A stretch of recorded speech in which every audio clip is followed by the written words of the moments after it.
வணக்கம். பேராற்றலும் பேரறிவும் கொண்ட இந்த பிரபஞ்சத்தை வணங்கி உங்களையும் வணங்கி வாழ்த்தி மகிழ்கின்ற அடியேன் ஜோதிடர் வெற்றிபாலன் திருவள்ளூரிலிருந்து. வாக்கியப்படி சனி பெயர்ச்சியினுடைய 12 ராசிகளுக்கும் எப்படி இருக்கும்னு எப்படிப்பட்ட அனுகூலங்கள் இருக்கும், யார் யாரெல்லாம் முன்னெச்சரிக்கையாக இருக்கணும், யாருக்கு நல்ல அனுகூலமான பலன் தரப்போகுது சனீஸ்வர பகவான். ஏற்கனவே நீங்கள் சொல்லியிருக்கீங்க அவர் தர்மவான், நியாயத்தின் அதிபதி அப்படின்னு. அதை பற்றி நீங்கள் சொல்லுங்க ஐயா. மார்ச் மாதம் 6ஆம் தேதி வாக்கியப்படி சனி பயிற்சி ஆகிறாரு காலையில் 8:25 மணிக்கு. இது திருநள்ளாறில் முக்கியமாக இந்த சனி பயிற்சியை பயன்படுத்துகிறாங்க. வாக்கியப்படி திருக்கணிதப்படி சனி பயிற்சி ஏற்கனவே ஆயிட்டு இருக்கு. போன வருஷமே 2025 ஆயிடுச்சு. இப்போ வாக்கியப்படி ஆகும் பொழுது இதில் ஒரு வித்தியாசம் இருக்கு. திருத்தி வந்த திருக்கணிதம் சொல்லுவாங்க. அந்த திருக்கணிதத்தின்படி ஜாதகர்களுடைய, அதாவது நம்ம ஜாதகர்கள், நம்மளுடைய மனிதர்கள் வாழ்வாதாரத்துக்கு அனைத்துக்குமே திருக்கணிதத்தை பயன்படுத்திக்க சொல்லி நம்முடைய காஞ்சி சங்கராச்சாரியார் மகா பெரியவரே அவரே ஒரு டிக்ளரேஷன் கொடுத்துருக்காரு. அதெல்லாம் ஏற்கனவே யூடியூப்ல சொல்லியிருக்கேன். ஆமாங்க ஐயா. இப்போ வாக்கியப்படி சனி பயிற்சி ஆகுது. இப்போ 2 பஞ்சாங்கம் வச்சுட்டு இருக்கீங்க. 2 பஞ்சாங்கத்துல 2 விதமா இந்த பயிற்சிகள் நடைபெறுகிறது. ஒரு குழப்ப நிலைகள் இருந்துட்டு தான் இருக்கு. இது குழப்பமே வேண்டாம். இதுக்கு அறிவியல் பூர்வமா என்ன விஷயம்னா, இப்போ ஒரு வீடு இருக்கு, ஒரு மாடி இருக்கு, 3 மாடி இருக்கு. இப்போ சூரியன் எழுந்து வருது. அந்த சூரியனுடைய வெளிச்சம் கதிர்வீச்சு எதுல விழும்? முதல்ல இருக்கக்கூடிய 3ஆவது மாடியில தான் விழும். அதுக்கப்புறம் அப்படியே ஏற ஏறதான் கீழே இருக்கிற நம்ம கீழே ஃபர்ஸ்ட் ஃப்ளோருக்கு வரும். அப்போ முதல்ல வரக்கூடிய அந்த ரேடியேஷன் எங்க வரும்னா மேலே இருக்கிற முதல் மாடி. அது போல கோயில்களுக்கு அந்த பிளானட்ஸோட கதிர்வீச்சு தேவை. அப்போ ஒரு பிளானட்டும் ஒரு கோயில்களும் அந்த பிளானட்டோட டைரக்ஷன் தவிர வச்சிருக்காங்க சித்தர்கள். அப்ப திருநள்ளாறுல வச்சிருக்க அந்த கோயிலுடைய அந்த கோபுர கலசத்திற்கு இப்போதான் அந்த கதிர்வீச்சு அங்க வரப்போகுது. ஆனால் மனிதர்களாகிய நமக்கு 2025 நமக்கு அந்த கதிர்வீச்சு நமக்கு சரசு கோபுர வாசல், நமக்கு கோயிலுக்கு அது. அப்ப நான் முதல்ல சொன்ன அந்த ரேஸ் எப்படி வரும், இப்போ என்னடான்னா கோயிலுடைய கலசங்களுக்கு வரக்கூடிய கதிர்வீச்சு இப்பதான் வரும். மனிதர்களுக்கு ஆல்ரெடி வந்துடுச்சு. சரி, இப்போ ஒரு மனிதர் திருநள்ளாறுல போய் பரிகாரம் செய்யணும் அப்படின்னா இப்போ போனாதான் அந்த திருநள்ளாறுக்கு கும்பராசியிலிருந்து மீன ராசிக்கு பயிற்சி ஆகிறார். இதுதான் அங்க ஆக்டிவேட் ஆகும். ஆனா மனிதர்களுக்கு ஏற்கனவே ஆக்டிவேட் ஆயிடுச்சு திருக்கணிதத்துல. இதுதான் கொஞ்சம் புரிஞ்சுக்கணும். கொஞ்சம் தெளிவா மறுபடியும் இந்த விஷயமா தேடி நீங்க புரிஞ்சுக்கணும். அததான் நீங்க சொல்லியிருக்கீங்க. கோயில் வாக்கியத்தை பயன்படுத்தணும். வாக்கியப்படி தான் எல்லாம் ஃபாலோ பண்ணுவாங்க. கோயில்ல திருக்கணிதப்படி ஃபாலோ பண்ண மாட்டாங்க. மனிதர்களுக்கு ஜோதிடர்கள் அனைவரும் 99.9% ஜோதிடர்கள் அனைவரும் திருக்கணிதத்தை தான் பயன்படுத்துறாங்க. அப்போ கோயில்கள் அந்த அகம விதிகளை மாற்றாம இருக்கிறதுக்கு இன்னும் கூட என்ன பண்றாங்க, அந்த வாக்கியப்படியை ஃபாலோ பண்றாங்க. அது கரெக்ட் தான். அப்ப கோயிலுக்குள்ள இருக்கிற அந்த கர்ப்பகிரகத்துக்கு வரக்கூடிய கதிர்வீச்சு சனி பகவான் சேட்டனுடைய கதிர்வீச்சு இப்பதான் வரப்போகுது அந்த கோயிலுக்கு. ஆனா மனிதனுடைய சரசுக்கு ஏற்கனவே வந்துருச்சு 2025 வந்துச்சு. இதுதான் முக்கியமான விஷயம், சயின்டிபிக்கலான விஷயம். இதை ரிசர்ச் பண்ண சொல்லுங்க. ஓகேவா? இதுதான் திருக்கணிதம். இப்ப வாக்கியப்படி பயிற்சி மீன ராசிக்கு சனி பகவான் வருகின்ற 6ஆம் தேதி பயிற்சி ஆகிறார். இது வரைக்கும் இருந்தது கும்பராசியில இருந்தார். கும்பராசியிலிருந்து விடுபட்டு இப்பொழுது மீனத்துக்கு போறாரு வச்சுங்களேன். இப்ப மகரத்துக்கு விடுதலை. மகரத்துக்கு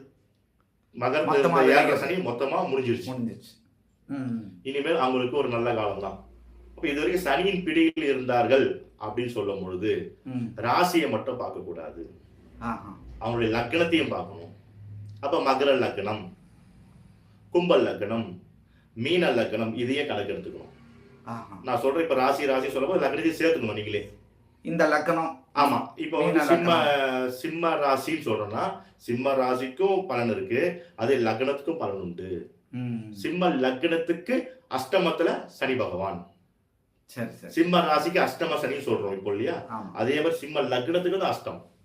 அதனால இதை கொஞ்சம் ஃபாலோ பண்ணும். இது கொஞ்சம் சயின்டிபிக்கலா இருக்கும். அது கரெக்டா வேலை செய்யும். சரியா? இப்ப இந்த 7.5 சனியில நிறைய பேருக்கு இந்த மகரம், கும்பம், மீனம், இது 3 பேருக்குமே 7.5 சனி நடந்துட்டு இருந்தது இல்லையா? ஆமா. அப்ப 7.5 சனி இந்த 3 பேருக்குமே நடந்தால் இந்த 3 ராசிக்காரர்களும் நான் கஷ்டப்பட்டேன், துன்பப்பட்டேன், துயரப்பட்டேன், அவஸ்தைப்பட்டேன், எது வேணா சொல்லட்டும், ஓகேவா? ஆனா அதே 3 ராசிக்காரர்களும் நிறைய பேர் கேட்டுக்குங்க, யோகம் நிறைய பேருக்கு வந்திருக்கும், திருமணம் ஆயிருக்கும், குழந்தை பிறந்திருக்கும், தொழில் வளர்ச்சி அடைஞ்சிருக்கும், பல சாதனைகள் பண்ணியிருப்பாங்க, பல விஷயங்கள்ல முன்னேறி இருப்பாங்க. அந்த 3 ராசிக்காரர்கள் யாரு? மகரம், கும்பம், மீனம். இது 3க்கு 7.5 சனி நடந்தது இல்லையா அதுக்கு முன்ன? ஆமா. இப்போ வந்து மகரம் விட்டுருதுன்றாங்க இல்லையா? இந்த 3 ராசிகளும் நான் முதல்ல சொன்ன மாதிரி கஷ்டப்பட்டது, அவஸ்தைப்பட்டது, துன்பப்பட்டது எல்லாம் உண்மைதான். ஆமா. ஓகே, 7.5 சனி பிடியில இருந்து நாங்க இப்பதான் வெளியே வரோம்பா அப்படின்னு மகர ராசி சொல்றாரு வச்சுக்கலாம். அதே மகர ராசி சில நேயர்கள் நான் ஜாதகம் பார்த்திருக்கேன், அவங்களுக்கு திருமணம் ஆயிருக்கு, குழந்தை பிறந்திருக்கு, தொழில் வளர்ச்சி அடைஞ்சிருக்காங்க, நல்லது நடந்திருக்கு. அப்போ கெட்டதும் நடக்குது, நல்லதும் நடக்குது, அதே 7.5 சனியில. இததான் முக்கியமா நேயர்கள் கவனிக்கணும். வந்து ராசி நட்சத்திரம் மட்டும் பார்த்துக்கிட்டு இருக்கோம்.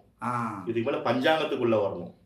ஒவ்வொரு நேயர்களும் பிறந்த பஞ்சாங்கம் சொல்லக்கூடிய திதி, யோகம், கரணம், கிழமை, நட்சத்திரம். அப்ப இந்த 3 மகரம், கும்பம், மீன ராசி நேயர்கள் இருக்காங்க இல்லையா? அந்த ராசியில பிறந்தவங்க இருக்காங்க இல்லையா? அவங்க ஒரு திதியில பிறந்திருப்பாங்கல்ல, அவங்க ஒரு யோகத்துல பிறந்திருப்பாங்கல்ல. இப்ப இந்த 3 பேர் நல்ல நிலைக்கு வந்தாங்கன்னு சொன்ன பாருங்க. இப்போ இந்த 7.5ல அவங்க எல்லாம் யாரா இருப்பாங்கன்னா, அவங்க வந்து ஒரு 3 யோகத்தில் பிறந்தவங்க. இந்த திதி யோகம் சொன்னோம் இல்லையா? அந்த யோகத்தில் பிறந்தவங்க விஷ்கம்பம், கண்டம், பரிகம். விஷ்கம்பம், கண்டம், பரிகம். இப்ப நான் சொல்றதெல்லாம் புதுசா இருக்கும் நேயர்களுக்கு. ஆனா அவங்க எல்லாம் இந்த யோகத்துல பிறந்திருக்கிறாங்க. அதான் அந்த யோகத்தில் பிறந்தவர்களுக்கு அதே 7.5 சனி நடக்கும் பொழுது அவங்களுக்கு அபரிவிதமான ராஜயோகம் வந்திருக்கும். அபரிவிதமான ராஜயோகம் வந்திருக்கும்.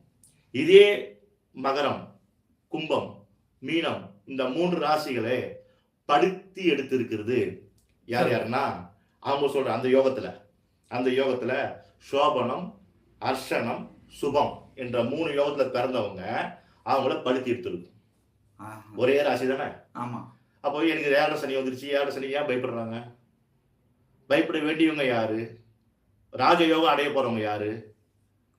அதனால அந்த ஜாதக பேட்டர்ன் அவங்க கொஞ்சம் பார்த்துக்கணும், அவங்களுடைய ஜாதகத்தை. அப்போ அவங்க எந்த யோகத்துல பிறந்தாங்கன்னு அவங்க ஜாதகத்தை முதல்ல எடுத்து பார்க்கணும். நான் என்னுடைய யோகம் எது அப்படின்னு பார்த்தாங்கன்னா, இந்த சனி பகவான் வந்து கொடுப்பாரா கெடுப்பாரா அப்படின்னு தெரிஞ்சிடும். ஆமா, அதாவது 7.5 சனி தான். 7.5 சனினா அந்த ராசியோ அந்த லக்னத்தை மாதிரி சனி பகவான் பயணிக்கிறாரு.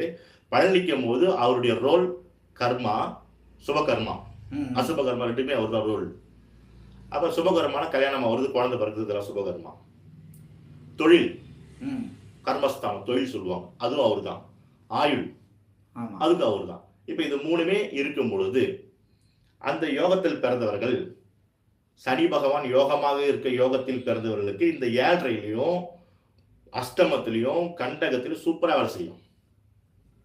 ஏன்னா அவருடைய பார்வை இருக்கு, அவருடைய கதிர்வீச்சு அதிகமா இருக்கு, அந்த மனிதர்களுக்கு கிடைக்குது. அப்படியே ரிவர்ஸ்ல நடக்குது.